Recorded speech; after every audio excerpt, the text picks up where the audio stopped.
આજે સન્ડે છે તો અમે લોકો બહાર ટૂરમાં જાય છીએ. અત્યારે 6 વાગી ગયા છે. આખો દિવસ કઈ પ્લાન નહોતો કર્યો તો અમે અત્યારે રાતે ગોઠવ્યું છે તો અમે ફૂલ ફેમિલી બહાર જાય છીએ. ચાલો આપણે જઈએ. હવે ખબર નથી ક્યાં કઈ જગ્યાએ જવાનું છે પણ જઈ છીએ જ્યાં ભગવાન લઈ જાય ત્યાં. મેં મુખવાસ લઈ લીધો છે કેમ કે મને માથું બહુ દુખે ને એટલે હું મુખવાસ ખાઉં છું. આની અંદર તલ, અજમા અને વરિયાળી છે.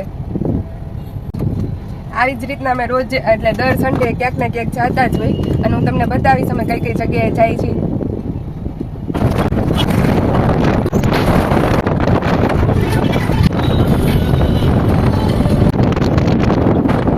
રસ્તામાં મેં ભેંસનો તબેલો જોયો ને ત્યાં મેં ભેંસો સાથે વિડીયો ઉતાર્યો તો એ લોકો પણ ઊભા થઈ ગયા હતા. હું વિડીયોનું શૂટિંગ કરતી હતી તો શૂટિંગ હતી ને ભેંસ તો ઊભી થઈ ગઈ. એ નહીં તો અત્યારે મજા આવી ગઈ હશે વિડીયોમાં આવવા માટે.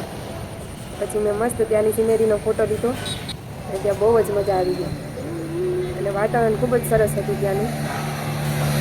અને દાદાના મંદિરે જતા હતા ત્યાં રસ્તામાં જ તે બહુ જ મજા આવી. ગાડી ઊભી રાખી હતી પછી સનસેટનો વિડીયો ઉતાર્યો. પછી અમે ત્યાંથી નીકળી ગયા. અમે લોકો અત્યારે હનુમાન દાદાના મંદિરે જઈએ છીએ અને એ મસ્ત એક જગ્યાએ અમે ઊભા છીએ કેમ કે એનું વાતાવરણ બહુ જ સુંદર છે અને અહીંની સિનેરી પણ બહુ મસ્ત છે, તમે જોઈ શકો છો.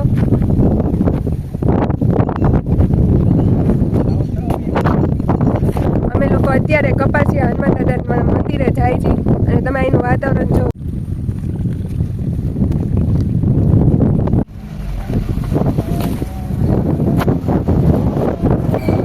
મંદિર આવી ગયું છે ત્યાં આ જોયું છે પછી ત્યાં વિડીયો શૂટિંગની સખત મને હતી એટલે અમને વિડીયો શૂટિંગ નથી ઉતારી. પછી ત્યાં અમે દર્શન કરીને ભેળ ખાધી મસ્ત મજાની. ભેળ ખાવાની ખૂબ જ અમને મજા આવી ગઈ હતી. અમે સામાન બધું સાથે લેતા ગયા હતા.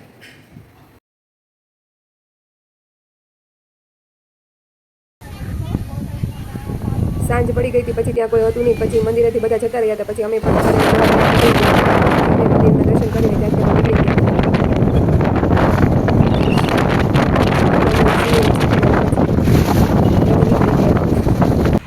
પછી અમે એક જગ્યાએ મસ્ત મજાની ચા. મારો આખો વિડીયો જો મને ખૂબ